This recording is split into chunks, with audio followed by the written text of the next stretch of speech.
Y aquí estamos en vivo por la pantalla de DNews este lunes 26 de mayo de 2025 y estos son los números del día. 70 años, nueva edad jubilatoria aprobada por el Parlamento de Dinamarca, que se convierte así en el país con la edad de retiro más avanzada de toda Europa. 70 años. Esto hecho por un gobierno de izquierda. Fíjate qué interesante. Hay una izquierda que empieza a darse cuenta de que más allá de la demagogia, de que más allá de lo que a todos nos gustaría, que es obviamente ser millonarios y trabajar la menor cantidad de tiempo posible, hay una realidad que se nos impone, producto, de un montón de circunstancias que no podemos controlar. Una de esas circunstancias es el avance progresivo de la expectativa de vida. Hoy en Dinamarca es de 82 años. Hace 50 años la gente vivía 10 años menos. Con lo cual, que se retire cada vez, que se mantenga estable la edad de retiro, significa que es cada vez mayor la cantidad de gente y es cada vez mayor la cantidad de años durante los cuales hay que sostener a esas personas que ya no trabajan. Al mismo tiempo, esto se produce con una caída drástica de los nacimientos, con lo cual cada año se suma a la fuerza de trabajo menos gente que el año pasado o que el año anterior. El combo es una explosión, es lo que está pasando en todo el mundo.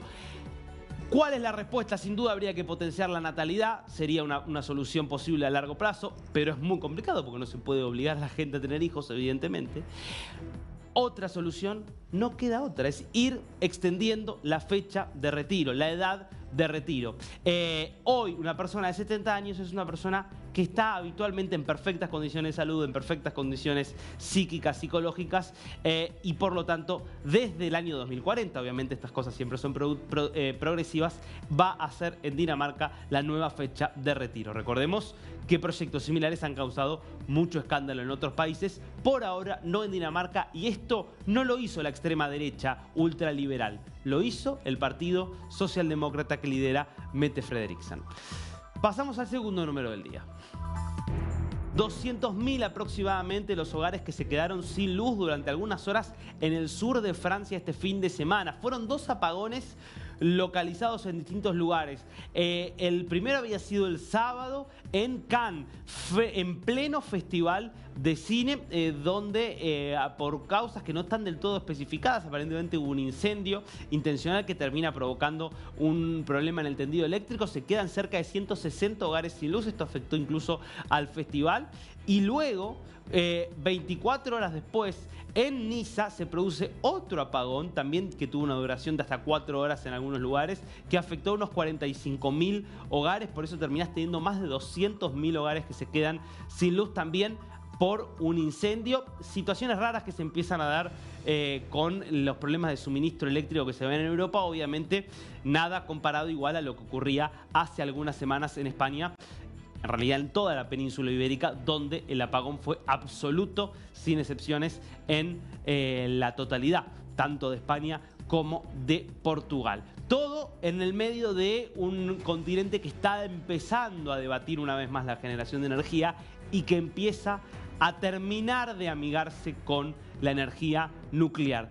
Tantas veces denostada, pero ya después de la invasión de Rusia a Ucrania y después de que se terminó el gas barato proveniente de Rusia, con una decisión que empieza a ser generalizada de entender que es una fuente de energía importante, que es poco contaminante o no contaminante, salvo que haya un desastre, y que es muy confiable. Y esa es la razón por la cual países como Bélgica, como Países Bajos, como la propia Dinamarca están decidiendo no cerrar sus plantas y sus reactores nucleares e incluso avanzar con la construcción de algunos nuevos. Francia es uno de ellos y seguramente esto ayudará al futuro de Europa.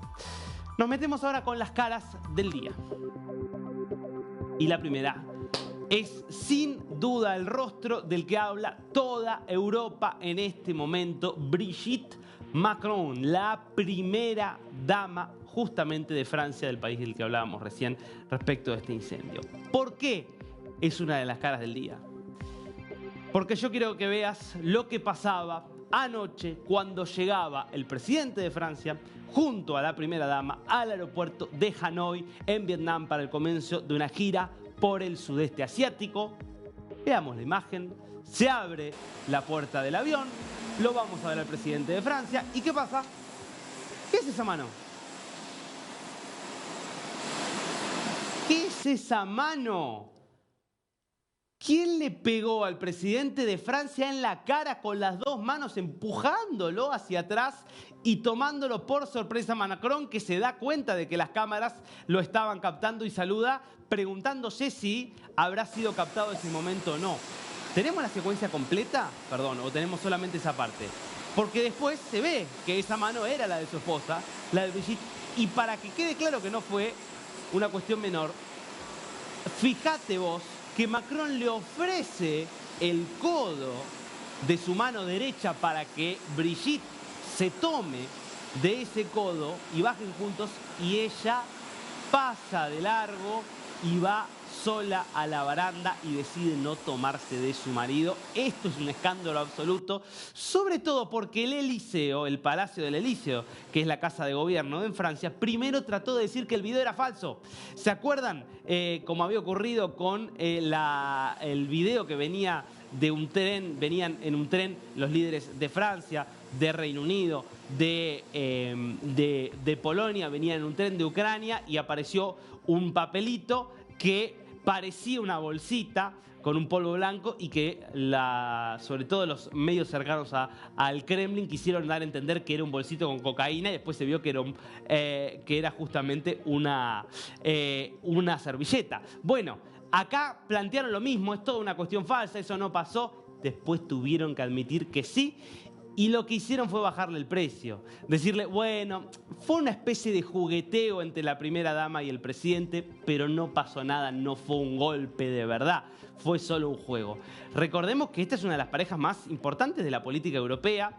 Brigitte, que hay que decirlo, fue un pilar muy importante en toda la carrera política de Emmanuel Macron, que fue siempre una pareja que llamó mucha atención por la diferencia de edad, por supuesto, son 25 años mayor que ella, es él justamente, y una relación que además, recordemos, empieza con él siendo estudiante, tenía 15 años, ella tenía 31, ella tenía 36 años, era docente de teatro y literatura justamente en la escuela en la cual él era alumno, y empieza él a acercarse, él se enamora de ella, le dice que se iba a casar con ella, los padres lo sacan de ese colegio, ella casada y con 3 hijos, y se reencuentran muchos años después, y en 2006 ella se divorcia, y en 2007 se casa con él cuando él tenía 29 años nada más, se termina casando justamente con ella, y bueno, se convierte después en primera dama, obviamente. La verdad, hay que decirlo, nunca se le conocieron ningún tipo de escándalo, ningún tipo ni de pelea, como sí ocurre con otros matrimonios presidenciales, pero obviamente esta imagen está dando lugar a muchos comentarios.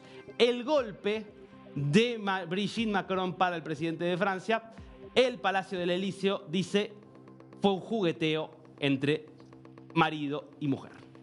Segunda cara del día. Y te lo habíamos anticipado, Tim Cook, el CEO de Apple, alguien que empezó este 20 de enero en el segundo mandato de Trump, estando presente allí, bastante cerca del presidente, alguien que aparecía como dentro de los CEOs de las grandes empresas, sacando por supuesto el caso de Elon Musk, alguien que aparecía como de esos que iba a estar más cerca de Donald Trump y que cayó por completo en desgracia.